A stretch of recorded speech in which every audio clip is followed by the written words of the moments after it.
Oh, live? We're doing it live. What's the deal, ladies and gentlemen? Ladies and gentlemen, ladies and gentlemen. I gotta find the video. Where we at? Ladies and gentlemen, what's going on? I'm here with my man Dealer Gaming. We haven't did a video together in a while. There was some stuff that came out from the article. Hold up. Let me share my screen with you. You said you talked about it. Yeah, we did. We did talk about this because it's interesting. You got a Sony developer talking about running their game and future-proofing their game for 8K and potentially future PlayStation consoles. I think it's very interesting. Let me share my screen, let the public see it. Like I said, I've been out of the loop for the last 2 days. I don't know what the hell's going on. Let me make it a little bigger. Okay. Now what dev are we talking about here? We're talking about Kazunori Yamauchi from GRAN TURISMO, Polyphony Digital, one of Sony's oldest studios. They're most well-funded. Their highest banking studio. They're like $1 billion franchise, right? They're only one, if I'm not mistaken. But yeah, sure.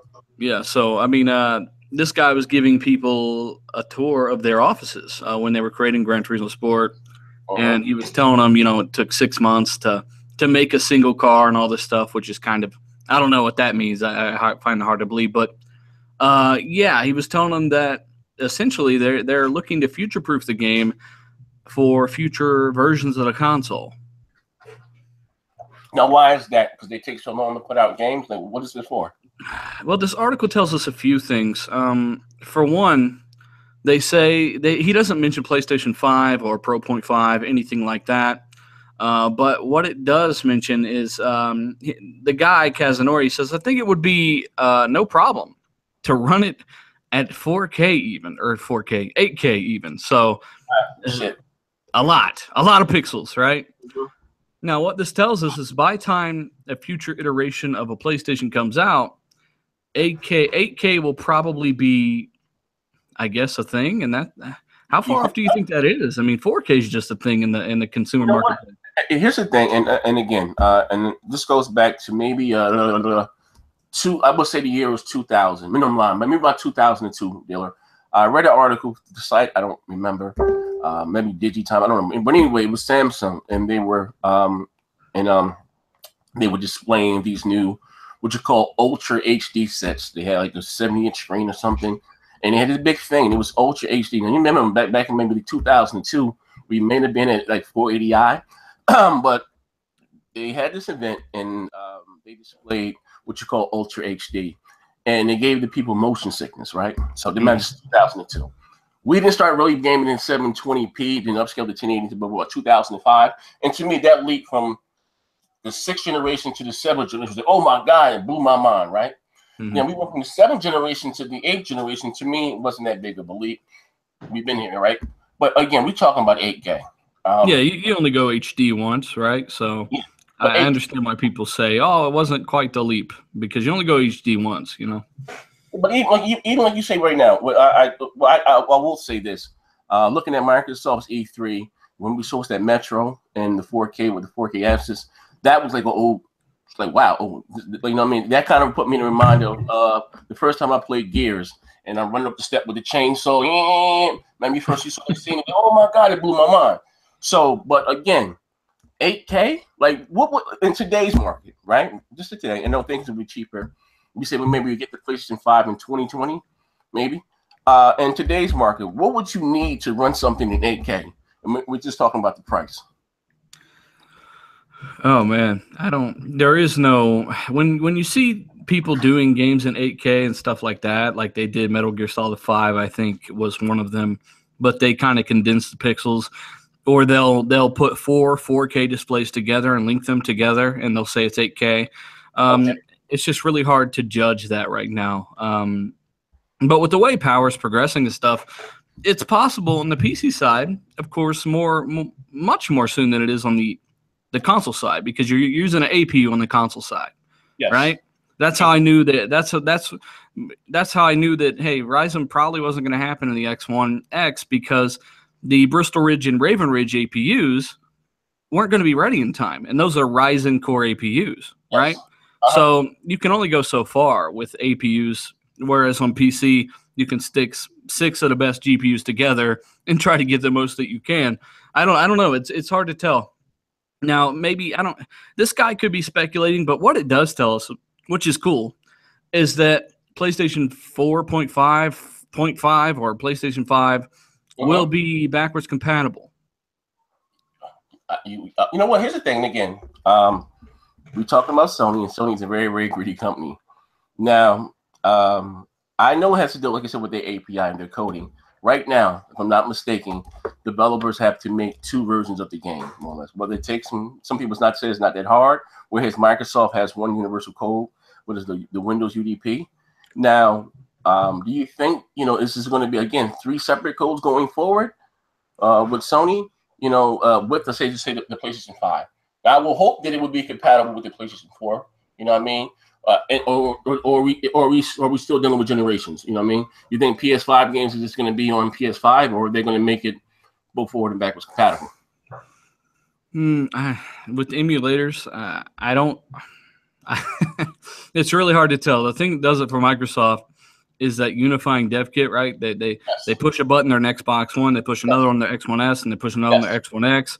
They can do it all together, all at once. Fairly easy, and port everything back and forth with UWP. I don't know of anything that Sony has that can match that right now. Not to say they can't develop it, but it's possible they could develop a PS4 emulator for PS5, right?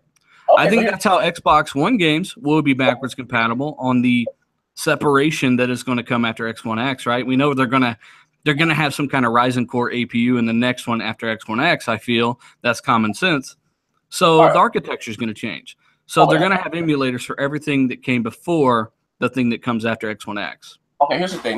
Maybe we're talking tech for dummies here. Let's break it down in layman terms, all right? Now, unless they're both x86, right? The Xbox One, PS4 x86, right? And you're saying with this newer architecture, just say that Microsoft goes Vega and Ryzen, it'd be something custom, right? You think they still will have to use a emulator? I know this is what they use to get the 360 games up and running on the on the Xbox One. I know they have to use that. But what I'm saying, but say if someone changes their on the PC side of things, if they change their CPU and their GPU, you know what I mean, but they're still able to play the same games, why is it not the same for consoles? You understand what I'm saying? Yeah, I do, and that's a great question. I know that with 360 it was Power PC architecture, pretty custom, right? So they have to emulate it. With this, we just don't know, but they did mention before. Phil Spencer said this himself.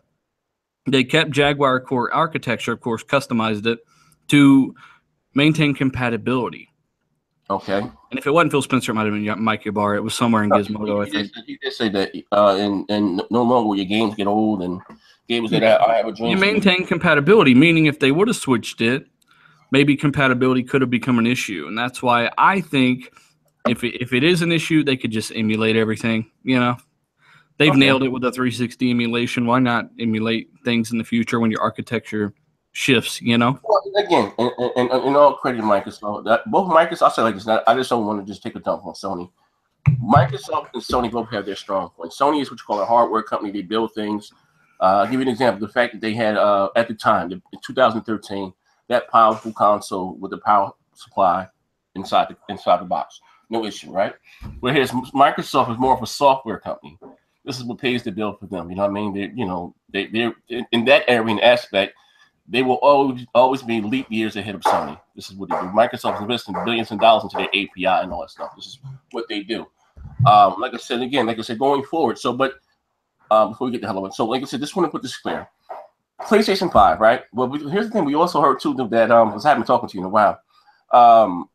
Since I've seen you at the last Black Lives Matter rally. Look, shout out to my man who died on a stick. Yes, but they're on the stick. Crazy. Give you shout out. So, like you said, what's my man from Sony? Maya, thank you. Said that they're interested in maybe putting a beefier version or another version of the PS4 Pro. I have the article up here somewhere. You know what I mean? Before releasing a PlayStation 5. What are your thoughts on that? If they were to do something like that. Let me bring the article as we're talking. I know I had some goddamn way. Yeah. You didn't hear about that? Yeah, I think he implied that and said they didn't know what they were going to do yet. I don't see the point in cannibalizing your own market You know, you're competing with yourself at this point. When it comes to how many SKUs you have, the more you have, really, the worse it is for people. Right? That's why you don't see 5 billion SKUs of everything for the most part. So I don't think it's necessary. I think developers just need to use the Pro in different ways. Stop checkerboarding up to 1800p. Don't worry about that. Not that the checkerboarding's an issue. Whatever. It will be more common. That's why I've said this in the past.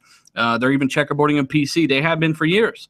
It's going to be a thing. Just like interlacing with Resident Evil 7, they're going to find these ways to find performance for some kind of nominal defect on a game. It makes sense. But the problem comes when you're only able to get a checkerboarding or you're only able to get a resolution boost. That's not what people want. Yeah. Well, so, I'm sorry. I mean, it's okay. I'm just saying that, you know, just use the power differently. Okay. There's plenty of power there for better settings. Well, again, I've talked about you. I talked to you about this before. My gripe with the PlayStation 4 Pro, like I said, I bought one day one, and I remember we were all excited because, you know, again, whether you're an Xbox guy, PlayStation guy, or whatever, Nintendo, I exclude the Nintendo guys. We like new tech, we like new hardware. It's exciting, right? So coming out the gate, you got 4.2 teraflops. Now, listen, think about this: 4.2 teraflops at a minimum is twice as powerful as the PS4 Slim standard, right? You know what I mean? Specs on papers. So I was expecting to get games to look twice as better graphically, okay? You know what I mean? Because again, I'm a console dude, and I've always said before, I don't really care about resolution. You know, at the end of the day, I can't tell the difference between native 1080p or upscale 1080p. It's not a big deal to me. You know what I mean? My television is going to upscale it anyway. But I think Sony, in that aspect, kind of put this up in the corner, you know, with resolution, because again, in some of the documents and stuff that we all seen, developers wanted more RAM. You know what I mean? Yeah, and that was out before the Pro was out, and I think Sony put themselves in a corner. And of course, that's just facts. When Sony executives are saying, "Why play blurry 720p, 1080p makes you a better game?" These are quotes. These aren't things that people just made up. The Sony executives have said this.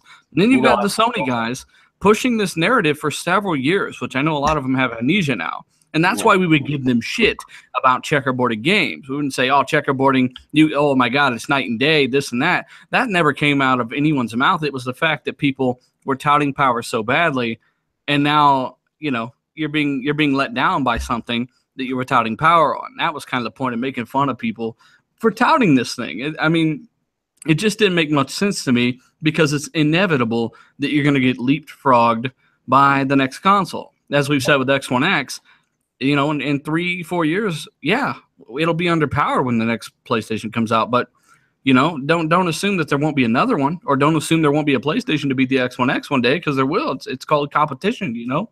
No, again, that's something that I've always said also. I just don't expect Microsoft just to bend Sony over backwards for the next 3 years and them not, you know, really have an answer to it. At the end of the day, right?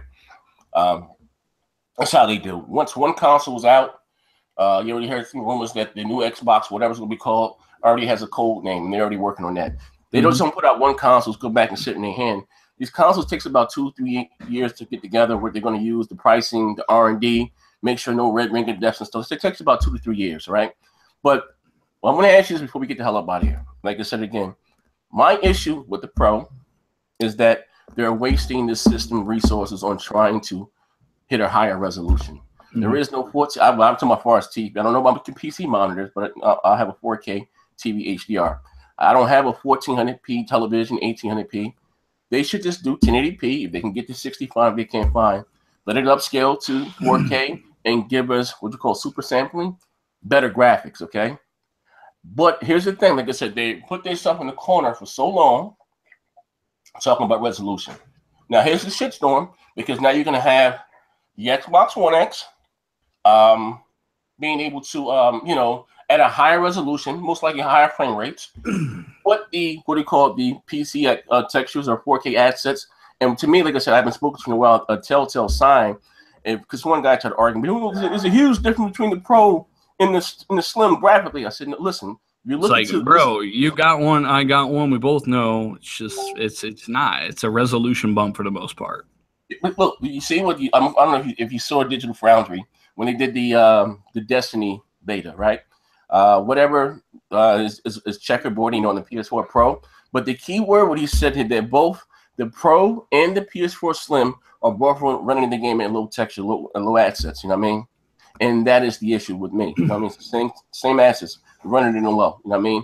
And it's not going to be the same thing for the Xbox One X. You know That's why we're talking up that RAM, because that RAM's important. You just get more details. So it's just one of those things, man, where, you know, the people are just kind of radical about some of this stuff. I'm more of, hey, game on what you want to game on these days. I just, whatever, I'm tired of it. You know, it's just people gotta give props to a company when it's due. When the Pro was announced, I was like, yeah, this sounds great.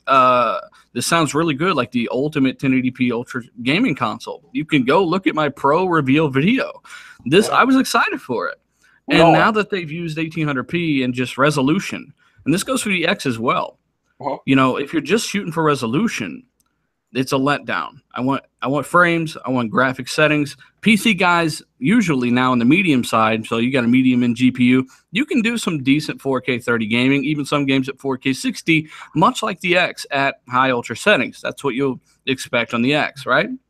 But all these years before this, they were playing at 1080p ultra settings, and you heard about how much better it is than any console, and they were right.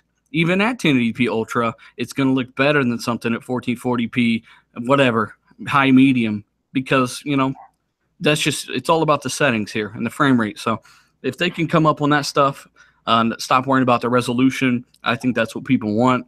And if it's possible, it's not a CPU bottleneck. It should be done on every game that's possible on. Yeah. But that's something we've been saying forever now. You know, nobody seems to hear it. So I don't know. There's one guy in the comments section before we get there. He says, shout out to you. First of all, shout out to you for joining the live stream. Guy has sticky fingers. Says Zaire has to realize that 4.2 teraflops, even in a console, is no longer powerful tech. I understand, you know, that tech moves around, but listen, just going for what we had is what I'm saying, okay? You had 1.8. The Xbox is 1.3, or whatever the case may be. Shit, the Switch is not even 1, all right? In a closed environment, that is a lot of mustard on a hot dog, you know what I mean? And yeah, you can't look at Uncharted 4 and tell me that's not a fucking gorgeous game. All right.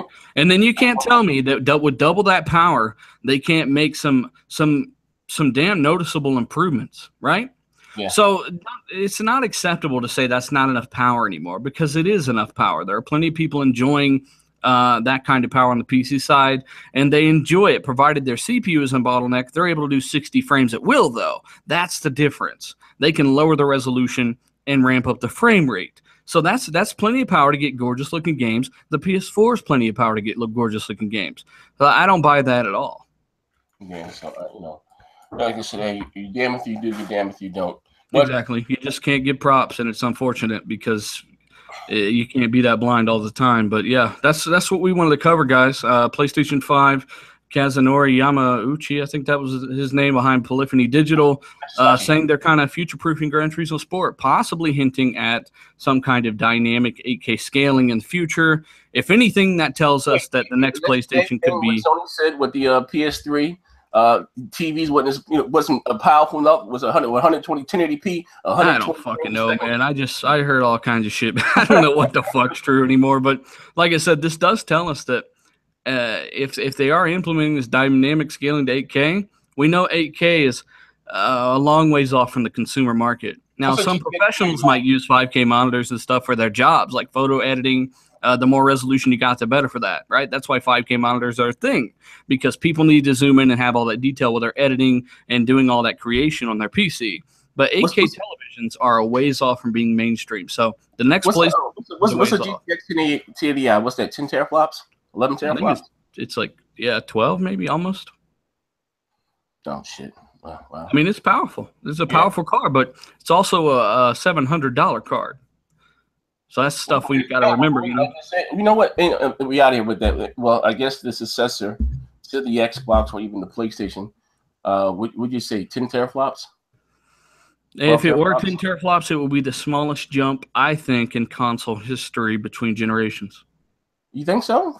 Yeah, because you're going from 6 to 10. From the X1S, you're going 1.3 to 6. That's almost 5. From the 360 to the X1, you jumped almost 6. So that would be the smallest jump ever. So I think it'll be higher than that. So what are you saying? What a record? 12 teraflops? It's gotta be something, and this could be another 6-7 years from now, keep in mind, but it's gotta be something notable, and they need to be using a Ryzen APU because games need to be 60 frames on every single game. That's the only thing that's really going to separate them from what the X is offering now, for the most part. All right.